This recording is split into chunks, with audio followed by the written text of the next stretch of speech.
Hi again YouTube, it's that one guy in lit class, here today to talk about the American Civil War. What exactly does the American Civil War have to do with comparative literature, you're probably wondering?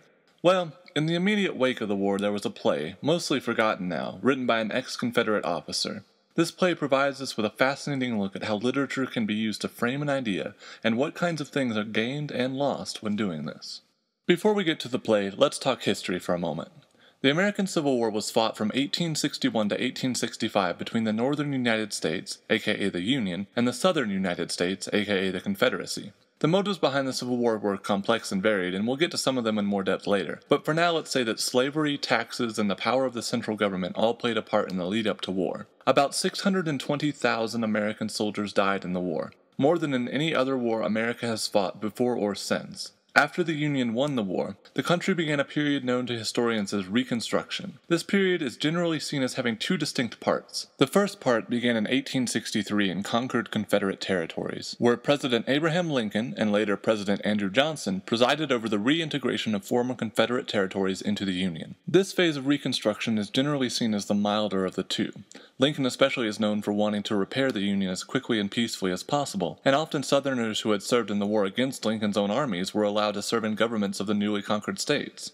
This all changed in 1866, when the radical wing of the Republican Party, ideologically almost the polar opposite of today's Republican Party, refused to accept Johnson's proclamations that the wartime goals of ending slavery and restoring the Union were complete. They pushed for more, including civil rights actions and punishments for former Confederate officers. In 1867, the radical Republicans had enough control of Congress to dissolve the governments that Johnson and Lincoln had established, and force the former Confederate states to hold new elections, this time allowing former slaves to vote, and denying the vote to whites who had held leadership positions in the former Confederate Army. This latter group was also prohibited from running for office. All of this was accomplished by putting the former Confederate states under the control of the U.S. Army, which was responsible for ensuring the safety of newly freed slaves against vigilante organizations such as the Ku Klux Klan, founded in 1871. In 1868, the Republicans tried to impeach Johnson. The measure passed the House of Representatives but failed by one vote in the Senate. Reconstruction itself lasted until the Compromise of 1877, which settled the hotly contested election of 1876.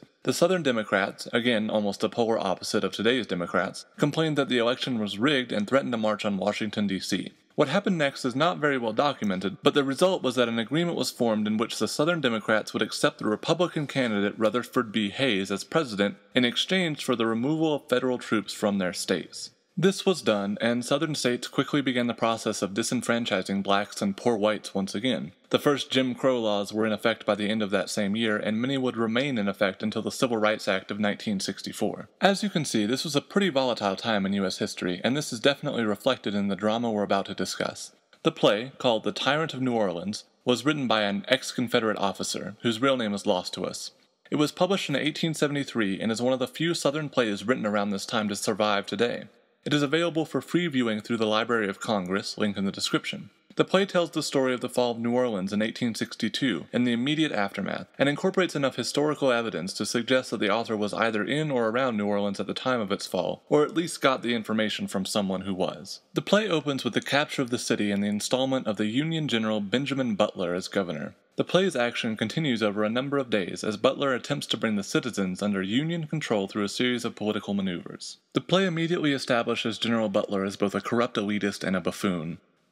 In the play's second scene, Butler gives a long soliloquy, at one point proclaiming, "A time for prudent thought arrives, when we must our policy determine, what best we may do to crush out treason and our own wants and interests advance, how selfish ends may be best promoted, while all may be laid to love of country. Politics is my trade, I play soldier, not martial, but civic honors to win." Butler makes quite a number of speeches to himself, all of which are written in a kind of blank verse, and almost certainly intended to make him look like a pompous windbag. Clearly, General Butler is not this author's favorite man ever. As the play continues, General Butler becomes involved in several schemes to rob Southern landowners of their properties through blackmail and extortion. Southerners in the play are presented as freedom fighters, waging a hopeless campaign against tyranny and doing whatever they can to protect their livelihoods and families. Butler is shown using his position and the spoils he has taken from the rich landowners to court poor people of both races, and while it is unclear how much General Butler actually robbed Southerners, it is historically true that he won the loyalty of the poor by providing relief efforts and cleaning up the city of New Orleans. severely cutting down the rates of yellow fever, which in prior years had killed large numbers of poor citizens. However, the writer of Tyrant also points out actions that Butler was widely condemned for, most specifically Butler's infamous General Order No. 28. General Order No. 28 was issued as a response to the practices of some of the women of New Orleans who would treat Union soldiers with contempt, dumping buckets of urine on them, slandering them, and generally being as hostile as possible.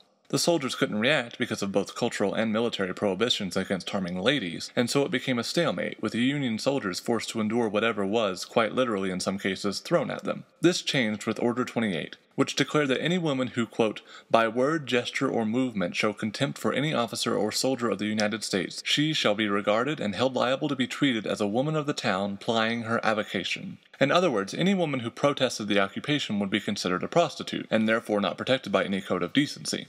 This was obviously problematic and drew criticism from both North and South, as well as abroad, and became one of the justifications for removing Butler from his post later in the year 1862. This, along with censoring the newspapers, imprisoning Southerners on minor charges, and executing a man for tearing down a U.S. flag, all of which the play references in some way or another, are moments that the play uses to try and convince us that Butler was a tyrannical overlord out to end the way of life of the noble Southern gentry. And this is of course what the author of The Tyrant of New Orleans wants us to believe, but let's not forget why Butler is in New Orleans in the first place. Nowhere in the play is slavery mentioned, though there is a great deal of talk about protecting one's way of life and so forth. As mentioned earlier, the Confederacy is portrayed as a noble institution being harassed and oppressed by the greedy and the vain. The horrors of the Andersonville, Georgia prison camp, where the survivors looked eerily like Holocaust survivors would 60 years later, are not mentioned. Nor is the massacre of Fort Pillow, Tennessee, where a Confederate army slaughtered black troops that had laid down arms. Nowhere is the legacy of slavery itself mentioned. General Butler may have had his faults, but nowadays we generally agree that the Civil War was necessary not just to preserve the Union, but to wipe out slavery in the United States. The question then becomes, how much is enough? At what point has there been enough suffering and death and destruction on both sides to atone for the sins of the past? Literature of all time periods seeks to answer this question, but here we have an occupied city in the heart of a territory that existed partly on the premise that some people were fundamentally less human than others, being governed by a general who was not above using violence and intimidation to cow the people he ruled over. In other words, using the exact tactics that slave masters had been using for centuries. Did the people of New Orleans deserve that? At what point do we grant others dignity and the right of expression, even when they deny it to a third group? To provide a modern example, how are we supposed to negotiate peace with a group like the Taliban, when they would shoot a young woman in the head for wanting other girls in our country to have access to education? Are we, as humans, obliged to treat groups like that with any sort of dignity? These are questions that I don't have an answer to, but they are just as relevant now as they were in 1873. And I think that the answers to them must come not from ignoring literature but embracing it, and realizing that there are stories everywhere, and trying to figure out how to write their endings in a way that draws not upon one worldview but a multitude of them. After the war, General Butler became a radical Republican in the House of Representatives, helping to pass legislation that enabled the U.S. Army to combat the KKK, and helping to propose the Civil Rights Act of 1865, which forbid racial discrimination in public accommodations, but was ultimately declared unconstitutional and struck down in 1883. In that same year, Butler was serving as governor of Massachusetts, where he appointed the nation's first African-American judge, George Lewis Ruffin. He also appointed the first woman to ever hold an executive position, Clara Barton, who would go on to found the American Red Cross. Perhaps the only unifying thread in Butler's story was his willingness to cast aside tradition, both for good and ill. On the one hand, labeling female protesters as prostitutes, and on the other raising women activists to positions where they could prosper. On one hand helping protect the poor whites and former slaves in New Orleans from yellow fever, and on the other hand being part of the coalition that would result in Southerners regaining control of their states and disenfranchising them for almost a century. As for the writer of Tyrant, he appears to have faded into the mists, leaving behind no name or location, though his stories too live on. Less than 10 years ago, I was attending a middle school in South Georgia that had to ban a brand of clothing which showed prominent images of Confederate flags with captions like "The Next Generation" and "Southerners Fighting Terrorism Since 1861. The company still operates today. Literature comes and goes, but stories live on. Thanks for watching. Cheers.